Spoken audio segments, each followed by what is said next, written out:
Բարով ձեզ հարգելի հայրենակիցներ, ես Մարատ Հակոբյանն եմ Կիևից։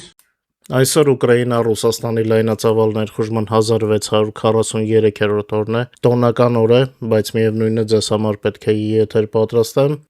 Այսօր Ուկրաինայում նշում են անկախության վերականգնման 35-ամյակը, շատ կարևոր տոն է, հատկապես տվյալ պայմաններում անկախության օրը շատ ավելի խորն է ընկալվում, բայց ձեզ իհարկե առանց եթեր թողնել չէի կարող, մանավանդ որ ձեր տրամադրությունը բարձրացնելու շատ լավ առիթներ ունեմ, թե քաղաքական եւ թե ռազմական առումով։ Ինչպես գիտեք, վերջերս Ռուսաստանը հերթական արյունալի հարվածներ հասցրեց Ուկրաինայի խաղաղ քաղաքներին, Կիևին, Կրիվոյ Ռոգին, Զապորոժիեին եւ Օդեսային։ Այդ ժամանակ Զելենսկին կոշտ եւ հստակ խոստացավ Ուկրաինան անպայման պատասխանելու է ու պատասխանելու է այնպես, որ Կրեմլը երկար հիշի, եւ իհարկե այդ պատասխանը եղավ։ Այնինչ հիմա կատարվում է Ռուսաստանի տարածքում օկուպացված Ղրիմից մինչև Մոսկվայի արվարձաններ, կարծես ուղղակի պատերազմական հոլիվուդյան բլոկբասթեր է։ Սկսենք հենց Ղրիմից, ՍԱԿ-ի ռազմական օդանավակայանում ուկրաինական ուժերը մեկ ճշգրիտ հարվածով հիմնահատակ մոխրացրին արդիականացված Su-24M ռմբակոծիչը, սա հենց այն ինքնաթիռն էր, որով ռուսները ռումբեր էին նետում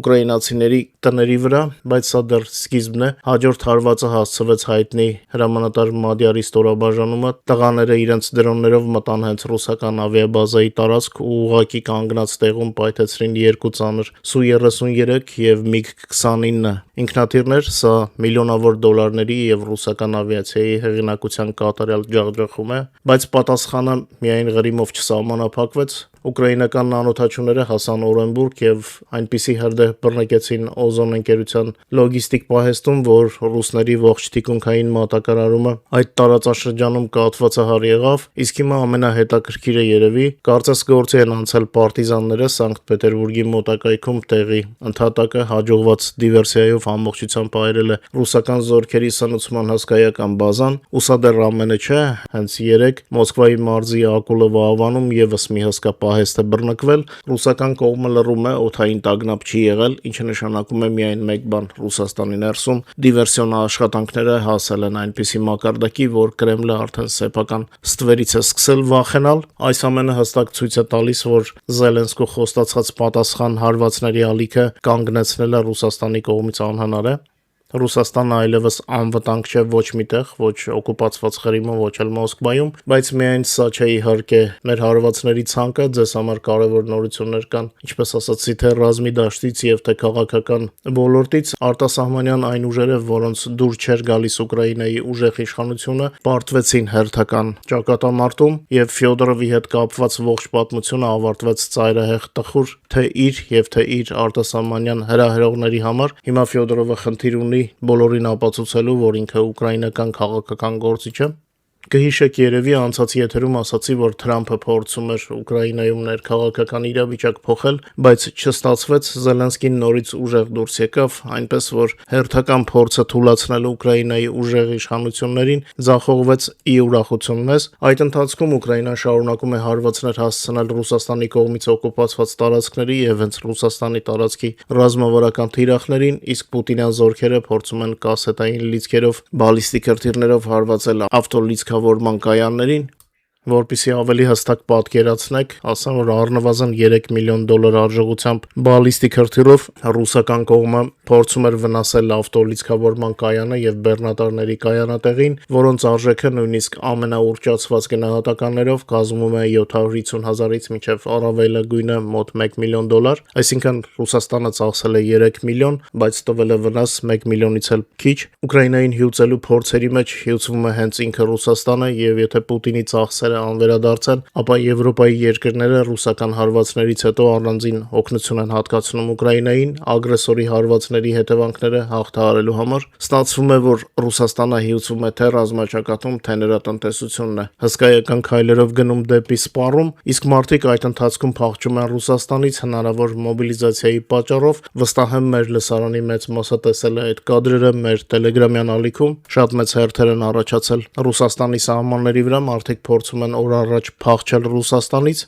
Այս ֆոնին հերթական անգամ ծայրահեղ զավեշտալի տեսք ուներ Պուտինի քարոզիչ Սոլովյովը, ով Ուկրաինայում կոռուպցիայի մասին միֆի միջոցով փորձեց խելացի երևալ, բայց նորից ձախողվեց։ Ես իմ Facebook-յան էջում արդեն ծաղրել եմ Սոլովյովի տգիտությունը, բայց այս վերլուծությունը կկարդամ նաև ձեզ համար։ Կրեմլի խոսափողը հերթական անգամ եթեր է հեռարձակել դասական մանիպուլյացիա, իբր եթե ռուսական հրթիռը ինչ որտեղ հարվածել է, նշանակում է, թե իբր ուկրաինացիները գողացել են հոպի փողերը։ Այս զառանցանքը հաշվարկված է բացառապես այն մարդկանց համար, ովքեր դպրոցում ֆիզիկայի դասերից փախել են եւ ընդհանրապես չեն հասկանում, թե ինչպես է կառուցված ժամանակակից պատերազմը։ Մատների վրա բացատրեմ, թե ինչու է Սոլովյովը բացահայտ ստում եւ ինչպիսին է իրավիճակը իրականում։ Առաջինը F-16-երը, ինչին հղում էր անում Սոլովյովը, դրանք կործանիչներ են, որոնք չեն խոցում բալիստիկ հրթիռներ։ Աշխարհում ընդհանրապես մարտական նախադեպ չկա, որ օդաչուավոր կործանիչ ինքնաթիռը խոցի բալիստիկ հրթիռ։ Բալիստիկ թիրախները, ինչպիսիք են Իսկանդեր M-ը, Կինժալը կամ հյուսիսկորեական KN-23-ը, հիպերձայնային արագությամբ թռչում է հսկայական հետագծով փաստացի տիեզերքից։ Օդում այն որսալ ինքնաթիռը ֆիզիկապես չի կարող։ Մարտավարական ավիացիան պարզապես չունի համապատասխան բարձրություններ, արագություններ եւ հակահրթիռներ, եւ այն, որ մեզ փոխանցված F-16-երը դրանք չեն խոցում, ոչ թե կոռուպցիայի հարց է, այլ ֆիզիկայի տարրական օրենք է, ինչից երևի թե Սոլովյովը տեղյակ չէ։ Երկրորդը, ինչով են խոցում բալիստիկան եւ որն է իրական խնդիրը։ Բալիստիկ հրթիռների դեմ պայքարը բացառապես վերգետնյա հակահրթիռային պաշտպանության համակարգերի խնդիրն է, ինչպիսիք են Պետրիոտը կամ Սամպ-Ծին կամ Մամբան, դա ֆրանկո-իտալական կայաններ են, գրեթե Պետրիոտի պատճենները, բայց մի փոքր տարբերություններ ունեն։ Ուկրաինայում այդ համակարգերը կան եւ դրանք եզակի արդյունավետություն են ցուցադրում, բայց դրանք քրիտիկականորեն քիչ են ամբողջ երկիրը փակելու համար։ Ավելին, աշխարհը բախվել է հենց Պետրիոտի հակահրթիռային գլոբալ դեֆիցիտի, փողն այստեղ ընդհանրապես կապ չունի։ Ամերիկայի եւ Եվրոպայի ռազմական գործարանները պարզապես չեն հասցնում դրանք արտադրել անհրաժեշտ ծավալներով։ Երբ որսացող հրթիռները ֆիզիկապես չեն հերիքում, բալիստիկայով հոպը ճեղքելը դառնում է ավելի հեշտ թշնամու կողմից։ Եվ երրորդը, բայց այն ամենը, ինչ թռչում է, Ուկրաինան խոցում է գերազանց։ Ռուսական քարոզչությունը լռում է այն մասին, որ թեվավոր հրթիռներն ու կամիկաձե դրոնները Ուկրաինան ընկույզի պես ջարդում է, խոցելով թիրախների մինչև 85-ից 95%-ը։ Եվ ահա այստեղ հենց ակտիվորեն աշխատում են մեր F-16-երը նաև։ Ուկրաինացի օդաչուները F-16-երով արդեն մի քանի համաշխարհային ռեկորդ են սահմանել ձայնից դանդաղ թիրախների ոչնչացման գործում։ Խոսքը ձայնի արագության մասին է։ Նրանք հաջողությամբ որսում են ռուսական թեվավոր հրթիռներն ու խոցում դրոնները, երբեմն նույնիսկ օգտագործելով M61 Vulcan ավիացիոն հրանոթները, որպիսի խնայենք թանկարժեք եւ դեֆիցիտային կառավարվող հրթիռները։ Իսկ հիմա հարց տանք Սոլովյովին, իսկ ուր կորավ հենց Ռուսաստանի հզորությունը։ Սոլովյովը, ով դատողություններ է անում օտար բյուջեների մասին, լավ կլիներ հարցներ իր պաշտպանության նախարարությանը, իսկ որտեղ է ի վերջո ռուսական զենքը, ուր կորան խորհրդային հսկայական ռազմական ժառանգությունն ու նավթադոլարների տրիլիոնները, որոնք վերջին 20 տարում ներարկվեցին աշխարհում իբր թե անալոգ չունեցող արտադրության մեջ։ Ռուսաստանը այնքան է սպառել իր պաշարները, որ այժմ ստիպված է բալիստիկ հրթիռներ մուրալ Հյուսիսային Կորեայից, օրինակ KN-23 Hwasong-11 հրթիռները աշխարհի այսպես կոչված երկրորդ բանակը եւ միջուկային գերտերություն իրեն համարող Ռուսաստանը քրիտիկական նշանակություն ունեցող սպառազինություն է գնում աղքատ մեկուսացված Հյուսիսային Կորեայից։ Պարզվեց, որ ռուսական գովաբանված ներմուծման փոխարինումը հեքիաթ է, իմպորտազամիշչենիա, հա, իրենց լեզվով ասած։ Սկազկա պրա իմպորտազամիշչենիա։ Բավական էր փակել Գորշ ներմուծումը եւ ի հայտ եկավ, որ ռուսական գովերքված ռազմարտունաբերությունը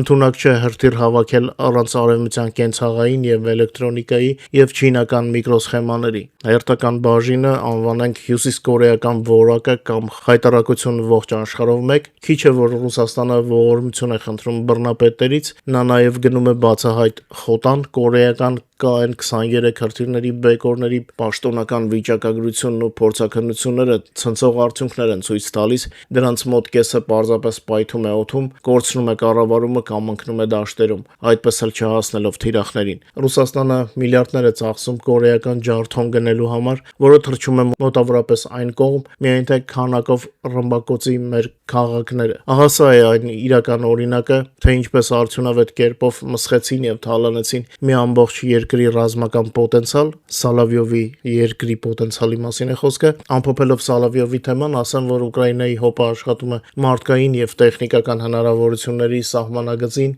ամեն օր հրաշքներ գործելով, ամբողջ աշխարհում դեֆիցիտ հանդիսացող հակահրթիռային պաշտպանության բարդագույն համակարգերի պակասը ուկրաինական կոռուպցիայի վրա բարդելը էժանագին հնարք է ներքին ռուս սպառողի համար, բայց կարծես ռուսները չեն ողջևորվում, հիմնականում, եթե ողջևորվեին Ռուսաստանից այդպես չէին փորձի փախչել, չնայած կան նաև ողջևորվողներ, Սոլովյովի համար արդեն ժամանակն է սովորել թեվավոր եւ բալիստիկ հրթիռների տարբերությունը, իսկ միևնույն ժամանակ մտածել, թե ինչու է իր երկիրը պատերազմում կորեական խոտանված զենքով, թեև նա դժվար թե ճշմարտությամբ փորձի փչացնել պատրաստի իր ռոպագանդիստական թեզերը, իրեն ճշմարտություն պետք չէ։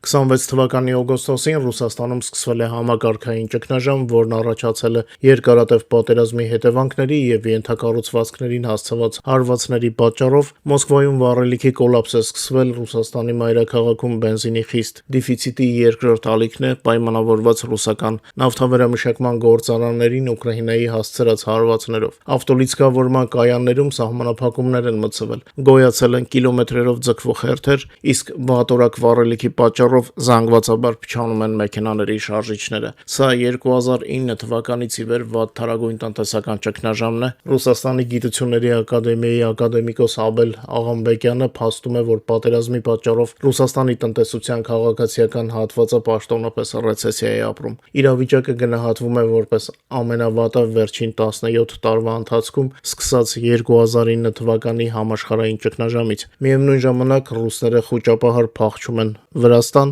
լուրերի եւ իրավիճակի ընդհանուր վատթարացման ֆոնին երկրից հեռացողների ռեկորդային հոսք է գրանցվել։ Մեկ շաբաթից էլ պակաս ժամանակահատվածում ռուս-վրացական սահմանի վերին Լարս անցակետով Ռուսաստանից հեռացել է առնվազն 58,000 քաղաքացի։ Երկրի ներսում սպասվում են նաեւ նոր ռազմական սպառնալիքների, ռուսական քարոզչամիջոցներն ու վերլուծաբանները խոճապ են տարածում, կանխատեսելով Ուկրաինայի կողմից հարձակումների նոր ձևաչափերը, մասնավորապես Ռուսաստանում հարվածներ են սպասում ոչ միայն հեռահար հրթիռներից, այլև ուկրաինական նորագույն մինի Սուզանավերից։ Այս ամենը ցույց է տալիս պատերազմի կումուլյատիվ ազդեցությունը հենց Ռուսաստանի ներսում։ Նավթավերամշակման գործարաններին հասցված հերթական հարվածները կաթվածահար են արել անգամ Մոսկվան, ինչը ռազմական հսկայական ծախսերի հետ մեկտեղ քաղաքացիական տնտեսությունը խորը ռեցեսիայի մեջ է գցել։ Պետության սեփական թիկունքը պաշտպանելու անկարողությունը ներքին խոճապ է առաջացնում։ Ռազմական փորձագետները բնակչությանը վախեցնում են նոր տեխնոլոգիական սպառնալիքներով,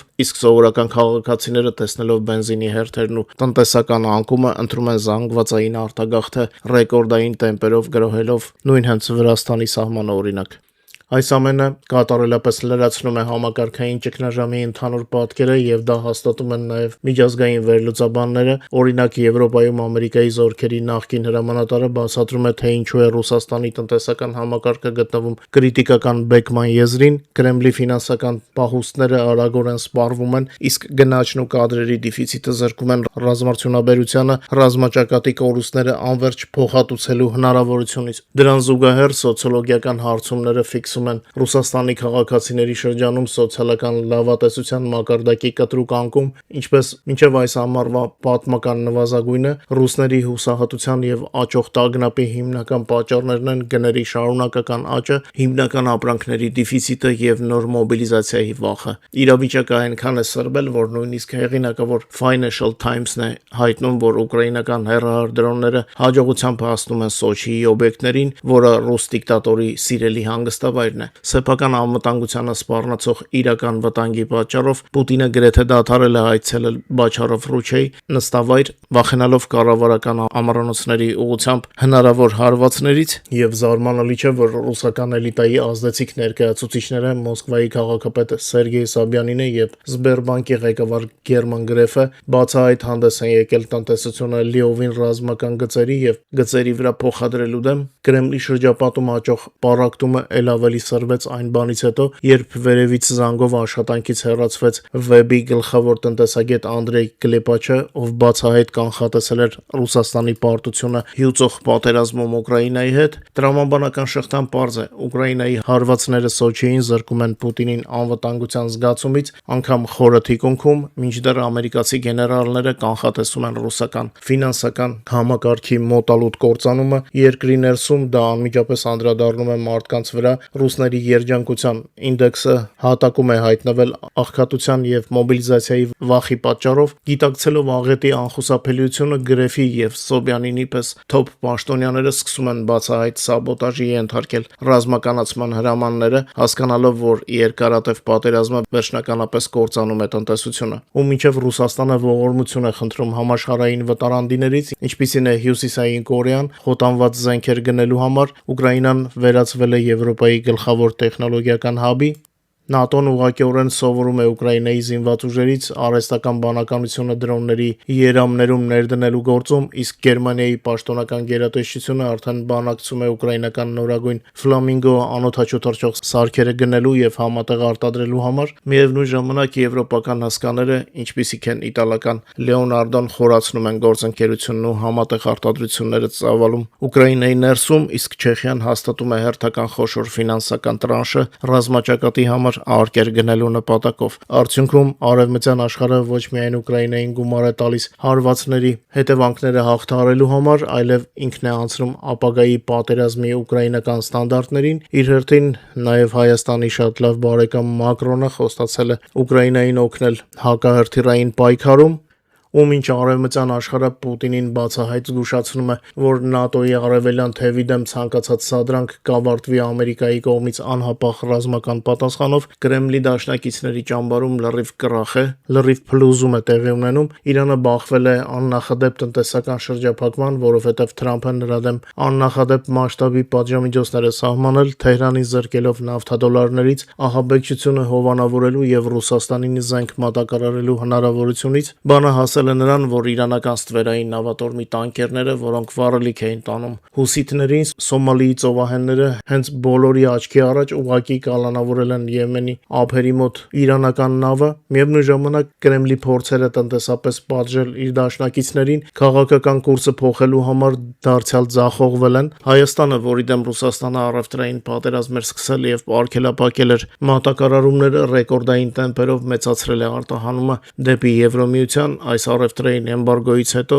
դեպի Եվրոմիության հայկական արտահանումը թռիչքաձև աճել է միանգամից 55%-ով, գերազանցելով 1.2 միլիարդ եվրոյի սահմանագիծը, Երևանը ակտիվորեն դիվերսիֆիկացնում է իր առևտրային կապերը, ցույց տալով, որ ռուսական տնտեսական ճնշումներն ունենում են իրականում հակառակ ազդեցությունը։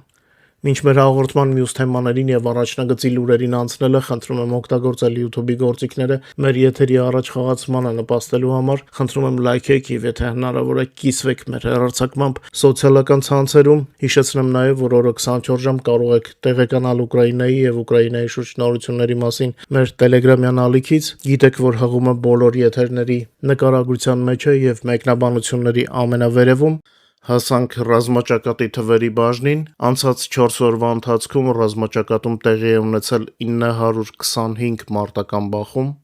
որոնց ընթացքում մեր մարտիկները ոչնչացրել են եւս 5430 օկուպանտի, նաեւ 4 օրվա ընթացքում ոչնչացվել է թշնամու ավելի քան 9856 միավոր տեխնիկա եւ սպառազինություն, ռելիզները ձեր էկրաններին են, լայնամասշտաբ պատերազմի սկզբից ի վեր Ռուսաստանի ընդհանուր կորուստների թիվը ըստ Ուկրաինայի գենշտաբի հաշվարկների արդեն հասել է 1.478.070-ի, անկախության օրվա առթիվ գրեթե 1500 օկուպանտ է ոչնչացվել, առավոտվանից մարտերի քանակը կտրուկ ավելացել է, ամենայն հավանականությամբ ռուսները ուզում էին ինչ-որ կերպ մեր տրամադրությունը փչացնել, բայց ըստ ամենայնի վաղը նույնպես ոչնչացված թշնամու առումով մեծ ավար է սպասվում, Վերջին մի քանի օրերի ընթացքում Ուկրաինայի զինված ուժերի գլխավոր շտաբը հաղորդել է ռուսական ռազմական և ռազմատնտեսական ենթակառուցվածքների ուղղությամբ իրականացված մի շարք հարվածների մասին, թիրախների թվում են եղել 3 խոշոր նավթավերամշակման և նավթային ենթակառուցվածքի օբյեկտներ, ԵԵՍԿ-ի նավթալցման համալիրը, Նովակոյբիշևսկի նավթավերամշակման գործարանը և Լուկոյլ Պերմնեֆտեօրգսինթեզ գործարանը։ Օգոստոսի 22-ին Ուկրաինայի պաշտպանության ուժերը խոցել են Կրասնոդարի երկրամասում գտնվող ԵԵՍԿ-ի նավթալցման համալիրի վառելիքաքսուքային նյութերի պահեստարանները, օբյեկտի տարածքում հրդեհ է բռնկվել։ Գլխավոր շտաբի տվյալներով համալիրը ԵԵՍԿ-ի ծովային նավահանգստի ենթակառուցվածքի մաս է, ապահովում է նավթամթերքի ընդունումը, պահեստավորումն ու բեռնափոխադրումը։ Նշվում է նաև, որ այն օգտագործվում է ռուսական բանակի ապահովման համար։ Օգոստոսի 20-ին խոցված Պրիմորսկա-Ախտարսկա օդանավակայանի վերաբերյալ լրացուցիչ վերլուծության արդյունքում հաստատվել է Նիոբի ռադիոլոկացիոն կայանի և անօդաչու թռչող սարքերի պահեստավորման համար նախատեսված 18 պահեստային շինությունների վնասումը։ Օգոստոսի 22-ի գիշերը հարված է հասցվել Սամարայի մարզում գտնվող Նովակոյբիշևսկի նավթավերամշակման գործարանի արտադրական հզորություններին։ Գործարանի տարածքում հրդեհ է բռնկվել։ Գլխավոր շտաբը նշում է, որ ձեռնարկության տարեկան հզորությունը մոտ 9 միլիոն տոննա նավթ է։ Այն արտադրում է ավտոմոբիլային և ավիացիոն վառելիք, դիզելային վառելիք և 20 նյութերի բաղադրիչներ։ Ուկրաինական կողմի տվյալներով գործարանի արտադրանքը օգտագործվում էր նաև ռուսական զինված ուժերի կարիքների համար։ Օգոստոսի 20-ին խոցված Ախտուբինսկի օդանավակայանի վերաբերյալ հաստատվել է ռուսական Սու-34 ինքնաթիռի վնասումը և օդանավակայանի տարածքում վառելիքի արտահոսքը։ Ախտուբինսկի օդանավակայանը ռուսական 929-րդ պետական թռիչքային փորձարկման կենտրոնի տեղակայման վայրն է։ Այն օգտագործվում է նաև Սու-34 ինքնաթիռների տեղակայման համար, որոնք կիրառվում են Ուկրաինայի տարածքին կառավարվող ավիառումբերով հարվածներ հասցնելու նպատակով։ Օդանավակայանը գտնվում է շփման գծից մոտ 650 կիլոմետր հեռավորության վրա։ Օգոստոսի 20-ին և օգոստոսի 21-ի գիշերը Ուկրաինայի պաշտպանության ուժերը հարվածներ են հասցրել նաև ռուսական անօդաչու համակարգերի և հրամանատարական ենթակառուցվածքների մի շարք օբյեկտների։ Դոնեցկի մարզի օկուպացված շրջանում խոցվել է հարվածային անօդաչու թռչող սարքերի պահեստավորման, նախապատրաստման և արձակման վայր։ Օկուպացված Ղրիմի Նովոսելսկայե բնակավայրում խոցվել է նյութատեխնիկական միջոցների պահեստ։ Բացի այդ, խոցվել են հակառակորդի 2 կառավարման կետեր, մեկը Դոնեցկի մարզի Զապորոժսկայեում, մյուսը Զապորոժիե մարզի Կաբիլնեյեում։ Օկուպացված Ղրիմում խոցվել են Գերան և Գերբերա տիպի հարվածային անօդաչուների կառավարման համար օգտագործվող 6 ցամաքային ռետրանսլյատոր, դրանցից 2-ը գտնվում էին Սծիրիգուշիում, մյուս 3-ը Օլենևկայի շրջանում, իսկ մեկը Չեռնոմորսկայեում։ Օգոստոսի 21-ի գիշերը հարված է հասցվել նաև Պերմի երկրամասի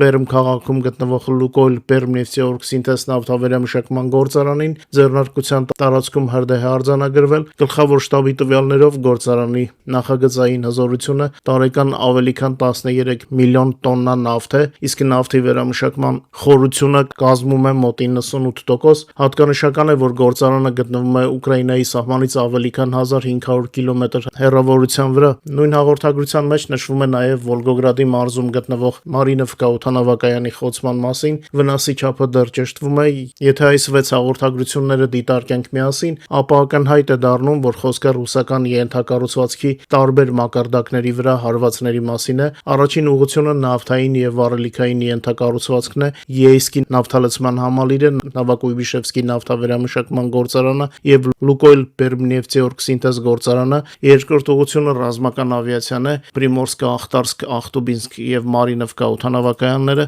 Ախտուբինսկի դեպքում հաստատվել է նաև Սու-34 ինքնաթիռի վնասումը։ Երրորդ ուղղությունը հարվածային անօդաչու թռչող սարքերի ենթակառուցվածքն է, խոցվել են անօդաչուների պահեստներ, դրանց պատրաստման և արձակման վայրեր, կառավարման կետեր և ցամաքային ռետրանսլյատորներ։ Հատկապես ուշադրության է արժանի հարվածների աշխարհագրությունը։ Թիրախները գտնվել են Կրասնոդարի երկրամասում, Սամարայի, Աստրախանի, Վոլգոգրադի և Պերմի մարզերում։ Պերմի նավթավերամշակման գործարանի դեպքում գլխավոր շտաբը հատուկ ընդգծում է, որ այն գտնվում է Ուկրաինայի սահմանից ավելի քան 1500 կիլոմետր հեռավորության վրա։ Ընդհանուր առմամբ այս հաղորդագրությունների շարքը ցույց է տալիս 3 հիմնական ուղղություն՝ Ռուսաստանի վառելիքաէներգետիկ ենթակառուցվածքի, ռազմական ավիացիայի և հարվածային անօդաչու թռչող սարքերի կիրառման համակարգի դեմ հարվածներ,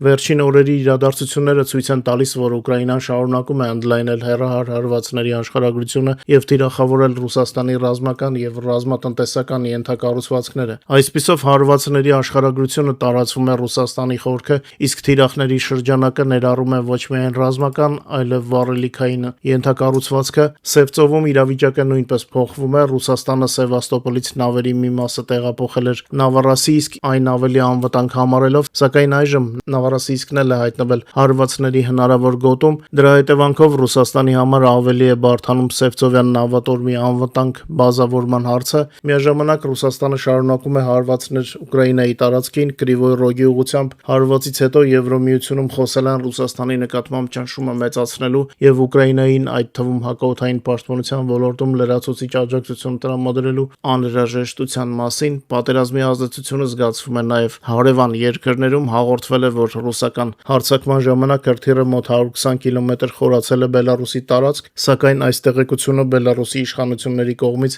պաշտոնապես չի հաստատվում։ Դա երբեմն Լուկաշենկոն նախընտրում է լռել։ Ռուսաստանի խորքում նույնպես արձանագրվում են խոշոր հրդեհներ։ Սանկտ Պետերբուրգի մոտ գտնվող Պուշկինի շրջանում բռնկված խոշոր հրդեհի պատճառը իշխանությունների կողմից դեռ հստակ հաստատված չէ։ Դիվերսիայի մասին վարկածներ կան, սակայն դրանք պետք է դիտարկել հենց որպես վարկած։ Ընդհանուր պատկերը բավական հստակ է. ուկրաինական հեռահար հարվածների աշխարհագրությունը մեծանում է, իսկ թիրախների շրջանակը ներառում է ռուսական ռազմական ավիացիան, նավթավերամշակման եւ վառելիքային համակարգը, հարվածային անօդաչուների ենթակառուցվածքը, լոգիստիկան եւ Սևծովյան նավատորմի բազավորման համակարգը։ Միևնույն ժամանակ Ռուսաստանի հարվածները Ուկրաինային շարունակում են առաջացնել միջազգային արձագանք եւ լրացուցիչ աջակցություն Ուկրաինային։ Այսպիսով վերջին օրերի հիմնական միտումը ոչ միայն առանձին օբյեկտների խոցումն է, այլ Ռուսաստանի ռազմական եւ ռազմատնտեսական համակարգի տարբեր օղակների վրա միաժամանակյա ճնշման ընդլայնումը։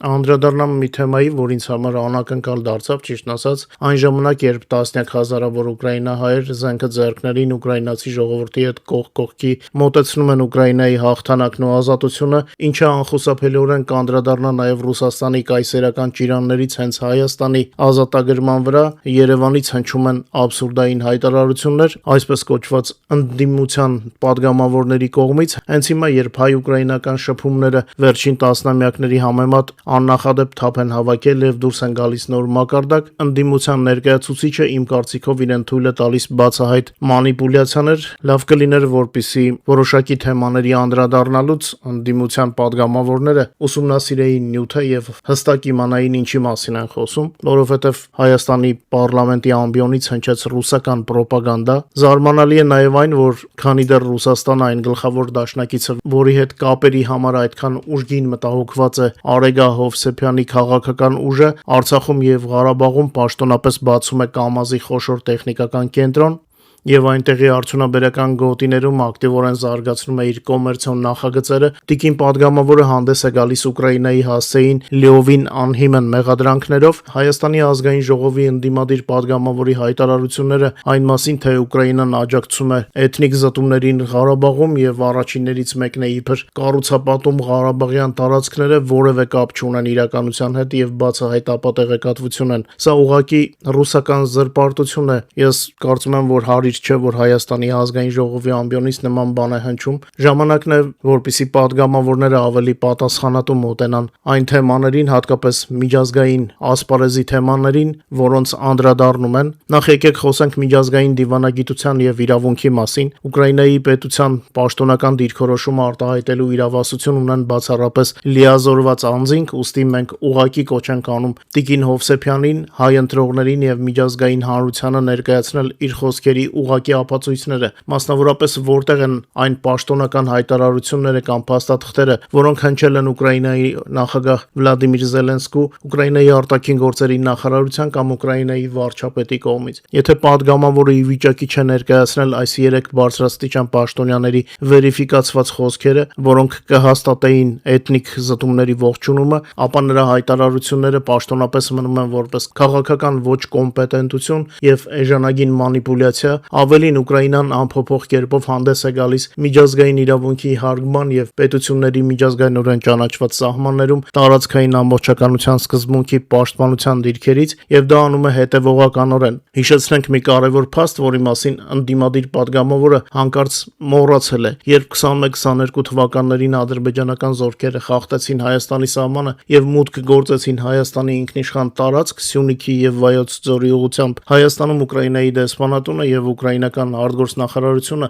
առաջիններից մեկն էին, որ հանդես եկան կոշտ պաշտոնական հայտարարությամբ։ Ես հղում եմ հենց հայկական կայքերից կդնեմ մեր եթերի նկարագրության մեջ, ովքեր տեղը չեն թող տեսնեն, ուկրաինական կողմը այդ ժամանակ ուղղակիորեն կոչ արեց անհապաղ դադարեցնել էսկալացիան եւ ընդգծեց Հայաստանի միջազգայինորեն ճանաչված սահմանների անձեռնամխելիությունը։ Սա հստակ ապացուցում է, որ Կիևի դիրքորոշումը հիմնված է միջազգային իրավունքի, այլ ոչ թե երկակի ստանդարտների վրա։ Հիմա անդրադառնանք այն պնդմանը, թե Ուկրաինան իբր առաջիններից մեկն է սկսել կառուցապատել Ղարաբաղի տարածքները։ Ձեր էկրաններին տեսնում եք սկրինշոթը ռուսական մամուլից։ Սա պարզապես տնտեսական ոչ կոմպետենտություն է հայ падգամավորի կողմից նման հայտարարություն անելը։ Սեփական տարածքում շարունակվող ծանր պատերազմի պատճառով Ուկրաինան ֆիզիկապես չունի ոչ ռեսուրսներ, ոչ էլ պետական ֆինանսավորում այլ երկրների շինարարական հատվածում ներդրումներ անելու համար։ Առնվազն սա պետք է իմանայիք։ Տարբերություն Ուկրաինայի Ղարաբաղում իրական լայնամասշտաբ ենթակառուցվածքային, կրթական եւ արդյունաբերական նախագծեր ֆինանսավորում եւ կառուցում են բոլորովին այլ պետություններ։ Ընդհանուր առմամբ Բաքվին ամբողջ աշխարհից հայտնի հայտ է ներկայացրել 39 երկիր եւ այնտեղ առանցքային դեր ունեն օրինակ Ռուսաստանը, որը բացել է Կամազի խոշոր տեխնիկական կենտրոն, Թուրքիան, որ կառուցում է միջազգային օդանավակայաններ եւ ճանապարհներ, Ղազախստանը, որը Հայաստանի հետ տնտեսական դաշինքի անդամ է, կառուցել եւ նվիրել է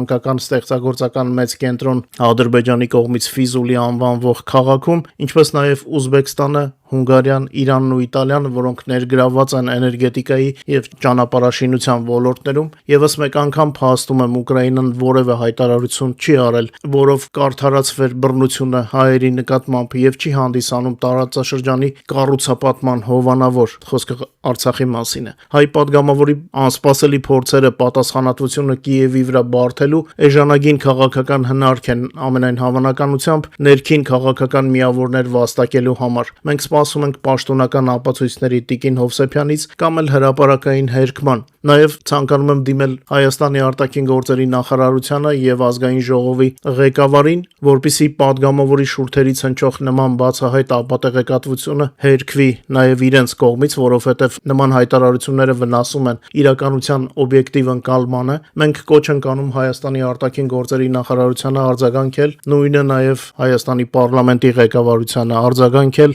այս, ես կասեի, տարօրինակ հայտարարություններին եւ կանխել Ուկրաինայի հասցեին զրպարտության տարածումը։ Նման հայտարարությունները առաջին հերթին վնասում են մեր Հայաստանին, մեր հայրենիքին։ Ուկրաինան մեծ երկիր է։ Ինչ որ մի падգամավորի կարծիքից Ուկրաինան չի տուժի, որովհետեւ ամբողջ աշխարհը գիտի իրականությունը, բայց մեր հայրենիքի կերպարի վրա նման падգամավորների նման հայտարարությունները հետևանքներ են թողնում։ Ստեղծված իրավիճակում իմ կարծիքով Հայաստանի արտգործնախարարությանը անհրաժեշտ է պաշտոնապես տեղեկացնել միջազգային գործընկերներին, որ առանձին падգամավորների նման հայտարարությունները չեն հանդիսանում պետության պաշտոնական դիրքորոշումը։ Սա չափազանց կարևոր է նրա համար, որպեսզի հայ հասարակությունը ճշմարտությունը իմանա Ուկրաինայի իրական դիրքորոշման մասին, իսկ միջպետական երկխոսությունը կառուցվի փաստերի, ոչ թե մանիպուլյացիաների վրա։ Խորհուրդ կտայի Տիկին Հովսեփյանին չկարդալ ադրբեջանական մամուլ։ Ադրբեջանը շատ է ցանկանում, որպեսզի Ուկրաինայից կոմպլիմենտներ լինեն իր հասցեին, որովհետև Ուկրաինայի իրական արժեքը հասկանում է։ Ցավոք, Հայաստանում ոչ միայն նշված падգամավորն է ադրբեջանական եւ ռուսական ռոպագանդայի ցանցերում, երբեմն վատ չի լինի մեր ալիքը լսել, որպեսզի ճշմարտությունը իմանալ։ Հայերի եւ ուկրաինացիների դարավոր պատմությունը փայլուն երկու պետությունների, երկու ազգերի պատմություն է, եւ ոչ ոքի իրավունք տրված չէ այդ փայլուն պատմության վրա ինչ որ բիծ թողնելը։ Կարող եք օգնել, կարող եք լավ բան անել, արեք, եթե չեք կարող, ավելի լավ կլինի լռեք, քան թե Ադրբեջանից ստացված տեղեկությունների հիման վրա ինչ որ հայտարարություններ անեք։ Իդեպ Տիկին Հովսեփյան, Ռուսաստանը պարտվում է այս պատերազմում, այդ երկրին անդառնալի վնաս է հասցվել, եւ եթե Արևմուտքը մեզ օգնում է, մեզ Ուկրաինային, այդ թվում Ռուսաստանի սառեցված միջոցների հաշվին, ապա դա ձեզ պետք է հուշեր, որ այն Ռուսաստանը, որն այսօր դուք դեռ պատկերացնում եք, այլևս գոյություն չունի եւ երբեք էլ չի լինելու, չունի ռեսուրս վերադառնալու պարզապես։ Սա պարզ է աշխարհում բոլոր adekvat մասնագետներին։ Դուք որպես մի մարդ, ով որոշել է քաղաքականությամբ զբաղվել Հայաստանում, ձեզ համար ավելի լավ կլինի մտածել Հայաստանի մասին, Հայաստանի եվրոպական ապագայի մասին, սա իմ խորհուրդն է։ Իսկ առանց Ուկրաինայի, որը միշտ ազնիվ է Հայաստանի հետ հարաբերություններում իր քայլերում, առանց Ուկրաինայի Եվրոպա չի լինում։ Գոնե սա արձանագրեք ձեզ համար, որպեսզի հետո չասեք, թե ձեզ չէին զգուշացրել։ Բացի ինձանից, դա հենց եվրոպական առաջնորդներն են ասում։ Իդեպ, ի ուրախություն մեզ, վարչապետ Նիկոլ Փաշինյանը ազգային ժողովում կառավարության 26-31 թվականների ծրագրի քննարկմանը հանդես է եկել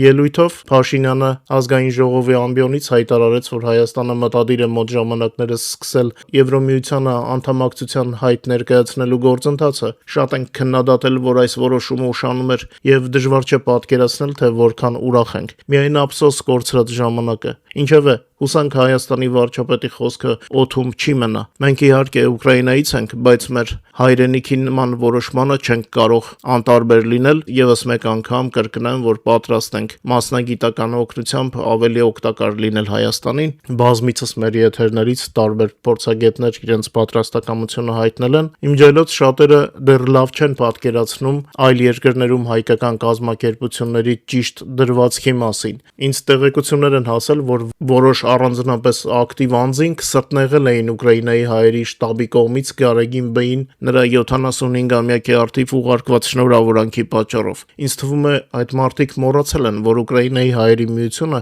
ուկրաինական հասարակական կազմակերպություն է, եւ եթե այս կազմակերպությունը շնորհավորել է Փաշինյանին ընտրություններում հաղթանակի եւ նրա ծննդյան օրվա առիթներով, դա չի նշանակում, թե կազմակերպությունը անցել է ինչ-որ մեկի կողմը, նույնն էլ չի նշանակում Գարեգին Բ-ին շնորհավորանքը։ Ուկրաինայի հայերի միությունը որպես ուկրաինական կազմակերպություն ըստ իր կանոնադրության իրավունք չունի միջամտել քաղաքականությանը նույնիսկ իր երկրում։ Առավել եւս կազմակերպությունը չի կարող քաղաքականությամբ զբաղվել Հայաստանում։ Առանձին անձեր Ուկրաինայի հայ համայնքից քաղաքականությամբ զբաղվում են, այդ թվում նաեւ ես, բայց շնորհավորանքը եղել է Ուկրաինայի հայերի միության շտաբից, ոչ ինձնից եւ նույնիսկ ոչ Ուկրաինայի հայերի միության ղեկավար Վիլեն Շատվորյանի անունից, այնպես որ պետք չէ քաղաքականացնել այն, ինչը քաղաքականացված չէ։ Մենք Ուկրաինայի հայերն ենք, եւ թեև անձամբ ես չեմ մասնակցել այդ շնորհավորանքի կազմմանը, բայց լիովին աջակցում եմ Ուկրաինայի հայերի միության շտաբին, որն այս ծանրագույն պատերազմի ժամանակ փորձում է ուշադիր լինել հայրենիքի ինստիտուտների հանդեպ։ Մեզ համար կարևորը մեր հայրենիքն է, իսկ թե ով ինչ պոստ է զբաղեցնում, դա Հայաստանում ապրող մեր հայրենակիցների գործն է, եւ մենք մեր տեղը գիտենք։ Եվ լավ կլիներ, որ այդ շնորհավորանքներից տվայտվողներն էլ իրենց տեղը իմանան։ Եվ խնդրում եմ մի փորձեք ներքաշել Ուկրաինայի հայ համայնքին Հայաստանի ներքաղաքական հարցերի մեջ։ Մեզ հերիք է մեր ուկրաինական հոգսերը։ Մեր երկրում դաժան պատերազմ է, բայց չնայած ամեն ինչի, մենք պահպանում ենք հավասարակշռությունը եւ չենք մոռանում մեր հայրենիքի եւ այնտեղ ապրող մեր հայրենակիցների մասին։ Անցնենք մեր եթերի ամենասպասված եւ սիրված մասին, ամենաթարմ հարվածների մասին լուրերին։ Հենց տոնական այս անկախության օրվա գիշերը ուկրաինական զորքերը Ռուսաստանին շատ հստակ տեղ հասցրին, որ Ուկրաինան անկախ է, ուժեղ է ու կռվելու է մինչև հաղթանակ։ Այնպիսի նվեր են արել Պուտինին ու իր բանակին անկախության տոնի արդիվ, որ ռուսական թիկունքը հիմա ուղղակի կրակի մեջ է։ Սա պարզապես հերթական հարվածը չէ, սա պատմական մեծ որս է։ Մեկ գիշերվա ընթացքում ուկրաինական դրոնները ջախջախել են ռուսական ռազմական ու տնտեսական ստրատեգիական օբյեկտներ Զավթված Ղրիմից մինչև ռուսական Օրենբուրգ։ Գլխավոր շտաբը Ուկրաինայի պաշտոնապես հաստատեց, որ Ռոստովի մարզի Կամենսկ-Շախտինսկ քաղաքում ուկրաինական հարվածային դրոնները հասել ու ծանր խոցել են Կամենսկի ռազմարդյունաբերական հսկա կոմբինատը։ Որպեսզի հասկանալի լինի մասշտաբը, սա այն գործարանն է, որը արտադրում է պինթրտիրային վառելիք ռուսական Ուրագան, Սմերչ եւ Տորնադո S համազարգային կրակի համակարգերի, ինչպես նաեւ ավիացիոն ռումբերի համար։ Գործարանում այնպիսի հզոր պայթյուններ ու հրդեհներ են սկսվել, որ ողջ քաղաքում լույսերը ամբողջությամբ անջատվել են ու կատարյալ մթություն էր տիրում գիշերը։ Ռուսական բանակի հրթիռների սիրտը ուղակի մոխրացվել է։ Այս գիշեր իրականացվել է բացառիկ մի օպերացիա, որն արդեն անվանել են 3 օզոն 1 գիշերում։ Ուկրաինական նանոթաչուները 1 գիշերում հարվածել եւ հրդեհել են Ռուսաստանի 3 խոշորագույն լոգիստիկ կենտրոններ Հյուսիսային Կովկասում, օզոնի ամենամեծ պահեստը հիմնահատակ ոչնչացվել է։ Նույն պատկերն է նաև Օրենբուրգում, ռուսները փորձում էին թաքցնել այս պահեստների հասցեներն ու կոորդինատները, որովհետև դրանք օգտագործվում են բանակի մատակարարման համար, բայց ինչպես տեսնում եք, դա ռուսներին չփրկեց։ Բացի այդ, պայթյուններ են որոտացել Ռոստովի մարզի Միլերովը ռազմական օդանավակայանում, իսկ Նևինամիսկ քաղաքում հսկայական հրդեհ է բռնկվել Ազով ստրատեգիական քիմիական գործարանում։ Ուկրաինական ուժերը արդյունավետ աշխատել են նաև ժամանակավոր օկուպացված տարածքներում։ Մելիտոպոլում մեր դրոնները ճշգրիտ հարվածով պայթեցրել են օկուպանտների էներգետիկ ենթակառուցվածքի կարևորագույն օբյեկտը, որը սնուցում էր նաև ռազմական բազաները, այնտեղ հիմա նույնպես ամեն ինչ հրդեհված է։ Անօդաչու համակարգերի ուժերը այսօր պաշտոնական հաշվետվություն են ներկայացրել, հիշեցնեմ, սա Մադիարի ստորաբաժանումն է, որը ընդհանուր առմամբ հաջողությամբ խոցվել է օկուպանտների 66 ստրատեգիական թիրախ, այդ ցուցակում է եւս մեկ ռուսական MiG-29 կործանիչ, ինչպես նաև հակառակորդի մի քանի թանկարժեք եւ դեֆիցիտային ռադիոլոկացիոն կայաններ։ Ահա թե ինչպես է աշխատում Ուկրաինան իր անկախության օրը, Պուտինի թիկունքը քանդվում է հենց մեր աչքի առաջ։ Ռազմաճակատում եւ սեփական թիկունքում կրած ջախջախիչ պարտություններից հետո Պուտինի բանակը նորից անցել է իր սովորական ահաբեկչական տակտիկային, որևէ ռազմական հաջողության հասնելու անկարողությունից դրդված նրանք շարունակում են հարվածել Ուկրաինայի խաղաղ բնակչությանը։ Հենց անկախության օրը ռուսական զորքերը մասսայական հարձակում գործեցին Օդեսայի մարզի ուղղությամբ, արձակելով ավելի քան 140 հրթիռ եւ հարվածային դրոն, չնայած մեր հակաօդային պաշտպանության ուժերը հերոսաբար հետ մղեցին հարձակման հիմնական ալիքը, թշնամու հարվածների հետևանքով Օդեսայում հրդեհվել են